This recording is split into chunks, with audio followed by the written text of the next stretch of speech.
Alright everyone, welcome back to the shop. The day's half over and I got very little done. I actually had a couple visitors stop by today that took me away from working on the plane. So, it's time to get back to work. I did my first test piece on the front of the fuselage, and I did it on the canopy. The little slide out part, that's where the battery's going to go underneath. Now what I decided to do, because you can see from the top view, you can see the seam. I'm just trying to show you. This part of the seam back here really hasn't been cleaned up. Now what I'm going to do is I'm going to show you this. Let me see if I can, because I got to watch it carefully from above. Alright, so I want you to see what the seam looks like from your side when I roll it over slowly. The seam doesn't really show up. You can kind of see a little bit right there, but as you move it back and forth, if the camera can focus on this, it's pretty much non-existent. I went in and did my sand, so I did my first sand out on the top of it, and you can't feel it. Now what I'm going to probably do on this plane, I'm probably going to shoot primer on it to begin with. I don't have to, but I may do that just so that if I really wanted to, I can throw some filler in. If I wanted to. I may not do it. I might just shoot the paint on it and let's just go with it, because I got to look back at the pictures that I did of the de Havilland DH-71, because it's about the same. Actually, that was like a 1972-ish plane, and this one was from the late 70s, early 80s. But I want to see if the pictures that I took, if I had used primer on it, because the finish on that plane came out awesome. So if I did shoot primer on that, I'll shoot primer on this. My only problem is back here, where you've got the open framework here and also on the wing. So let me go ahead and we'll get everything set up, and I'll get to work and I'll try to explain to you guys how is it just in the first part of this up in the front, because the way I'm going to have to sit and diligently tear pieces of fabric, because of the silk span. Just because with the curve, you've got it's a compound curve. The way it's curving this way towards the front from the front of the fuselage to the side, and also up over the top, the same thing. So it's going to be strips on the front end, and they're probably going to come back, I don't know, maybe what, 5 inches, and be terminated at the tail, because that's going to be the hardest area for me to cover on this. And then we'll get the bottom done and the sides. It's probably going to be a 2-day project, because it's almost 1 o'clock now, and I still got to make this video. So that's, you know, probably 4 or 5 hours. I'll get everything done, and I'll just instead of doing a speedy up video, I'll just bring you back in once we go to the initial part. I'll bring you back in a couple times just to see how far, just to show you how far I got. All right. So anyway. Beside that plane, I had a little interesting occurrence show up probably about a week ago, almost a week and a half ago. A guy I've known for probably about 8 years, maybe 10 years, first name Max. He actually got in contact with me through Facebook Messenger and sent me a thing saying, hey, I got a Taylorcraft. If you want it, it's yours. So, and of course me and the top wingers, I'm like going, all right. So I said, which brand is it? Who made it? And he said, I think it's Hangar 9. Now, I used to fly with his, I think it's his nephew, Max. If I'm wrong, you correct me, but I think it's his nephew. And I know that when his nephew bought the plane, I was also trying to buy the same plane. So I struck interest in it. Jason got to it first. Now he actually flew that plane for probably a couple years. I don't know what size motor he put on it, but from the front of the plane it looked like it was probably in the 30+ cc range. And I think that you can get it with the 20 cc Zenoa. So anyway, he said it was in really nice shape. So I said, what the heck, let's go take a ride. So I took a ride up there and took the fuselage down off the top shelf. Everything looked beautiful on it. Still had the radio gear in it too. No receiver, but it had the servos and the battery pack, which of course the battery pack will be disposed of. So I brought that down. Everything looked great, nothing broken. He had a spare, let me grab it. he had a spare cowling for it. Now the one that Jason ran on it, you can see how much he had to hog the bottom out to put the too big a motor in it. So this is not needed. This will be going on. I'm just hanging on to it just for the time being. The new one that also came with it, the only issue it had on it, it was dropped on the front corner, so it's got a chip taken out. So I'll fix that. I mean, the rest of it, I put it on. It fits great. And so the wing, the only thing it was missing was the wing struts, and I'm like going, because it was the first generation Taylorcraft. It didn't have the tube that went through the top of the fuselage and then each wing attached individually. It was all one, so it's like my little quarter scale clip wing Cubs, because this is a clipped wing. Sorry, my brain's cooked. Because it's a clipped wing Taylorcraft, so it's got a 7-foot wingspan, but it's a whole piece. So the wing struts really weren't necessary because it was properly sparred full length out to the tips. So I figured I'd make my own. Well, I got a text message about 2 days ago saying, hey, I found them, so I got to go and pick those up. So that when this gets done, when the Warlock gets done, I will bring that one in so we can take a look at everything. And I've already got a motor for it. I know I'm going to screw the name up, but it's like a HGH or whatever it is. It's something that, it was a 26cc that I got at Hobby King. Sorry, I got lights flickering. I got it at Hobby King probably, I don't know, maybe 10 years ago. And I had a plane that I was going to put it into. I ended up selling the plane. And then I had I had two friends looking for a motor, so I handed it off to them. So I say, if you guys want it, use it. And they ended up not using it, so I got it back again. But that'll power that up. But all right, so I got that, and then I'm gonna show you what else I got from them.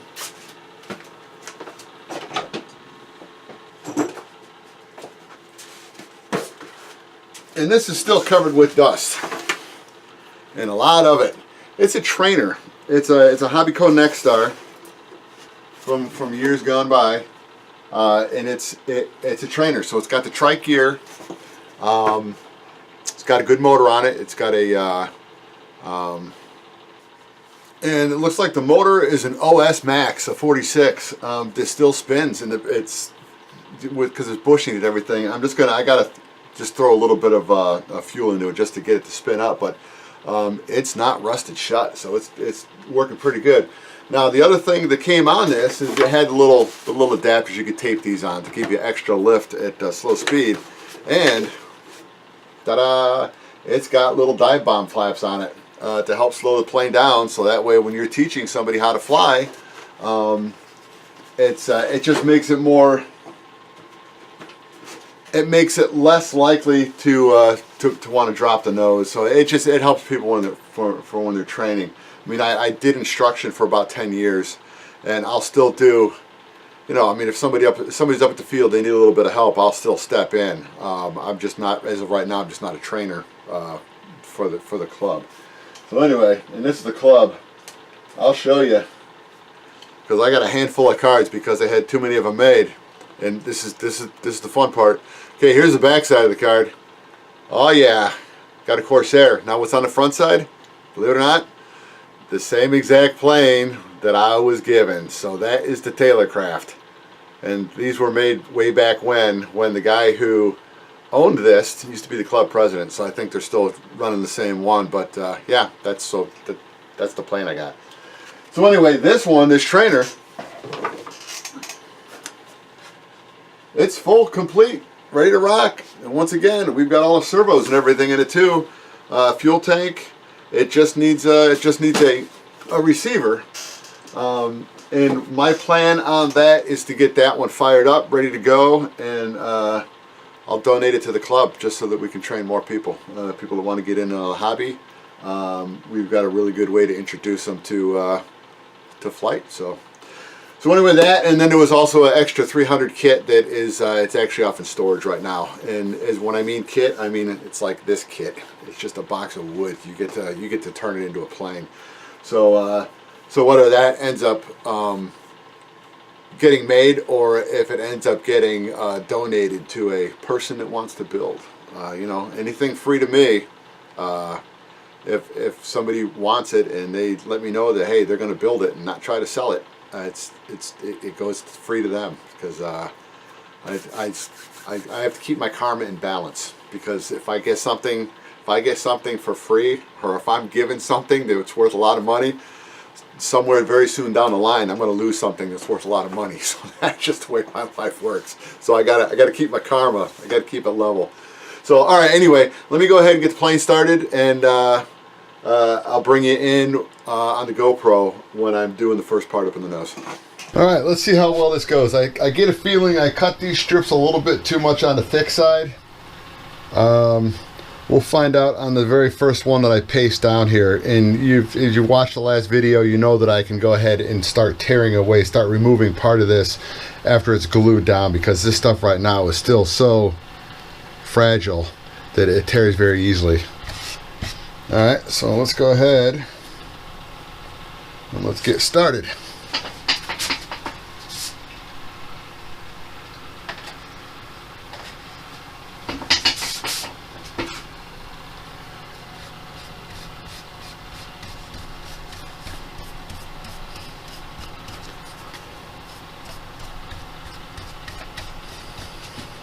Now what I'm doing is, because I want the weave that's torn to go that way, you want to brush away from the edges that were torn. Don't brush towards them, because then you're going to start wadding them up. Now let's see how well this comes around this corner, and I can see a wrinkle already starting, but it's alright. It's giving me a good indication point of how far I can go with this. And that's about it. So let me go ahead and I'll start tearing some of this off. Get part of this glued down up front, so that way I'm not tearing that piece off. Alright, that's good. So I can just go ahead and just start pulling it down.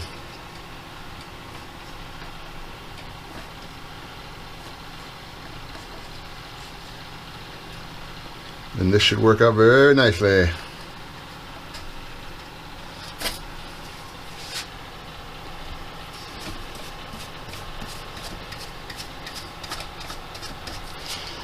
Alright, easy peasy, made me happy. That's where you kind of wish this stuff was like the Ultra Coat, or I always forget the name of the other stuff because I never use it, the Monocoat. Because that stuff, as you heat it up, you can start working with it. So if you wanted to go ahead and pull it, you can get it hot and just warm it up and keep pulling down tighter and work it around things. This stuff you can't.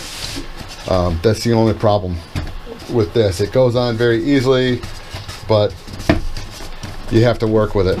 So it does take, sometimes it takes a little bit longer than you want it to take, but this, as you can probably see from up there, you can't see where that's laid down. So that piece went on real nice. So let me get the other piece put on, and oops, had some dope running down the side of the plane. Okay, I don't know how much of that you caught. Hopefully you caught everything. If not, I was just talking to the GoPro for no apparent reason. Alright, with the hopes that everything came through, I'm just repeating step 2.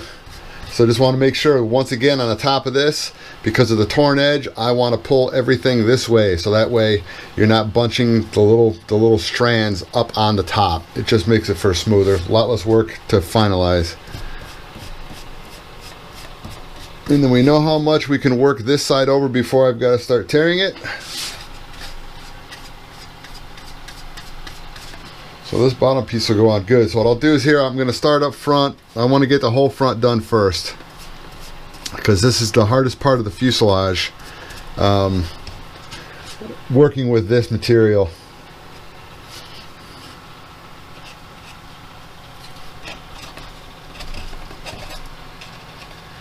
And then I'll just start tearing it off just like the other side.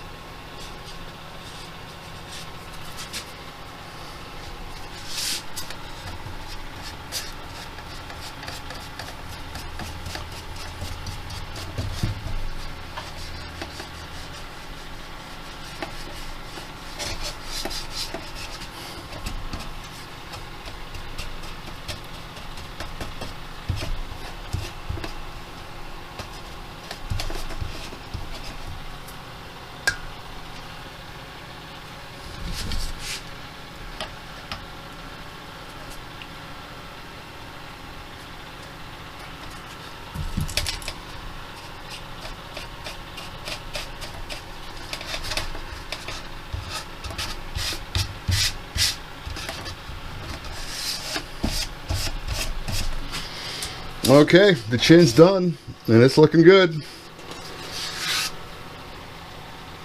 Worked out real well. All right, let me get done covering this and I'll bring it back. All right, I've got the sides done. As you can see, I mean, you're gonna have a hard time seeing it, but this came out real nice. I've got to go ahead and wait till I get the second coat on till I can sand it, but it feels pretty good just the way it is. This comes up, gets overlapped up top, and then I've got this all set up so that it's taken care of around the push pull control rods. So all right, so this part's done. This is going to be a day dedicated to just doing the turtle deck and the tail.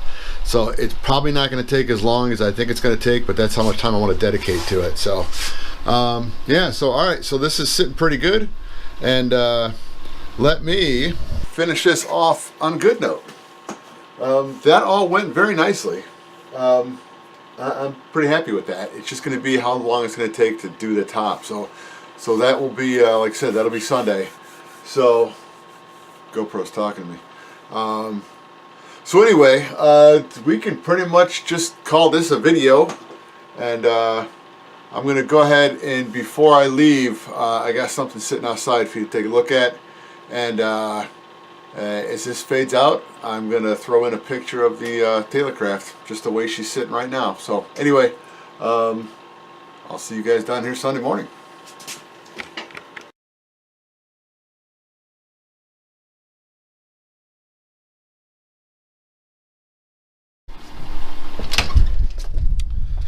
Alright, while we're waiting for the dope to finish evaporating, put the wing on her, clean her up. She ain't a hanger queen, she'll fly. They don't have to look pretty, they just gotta fly.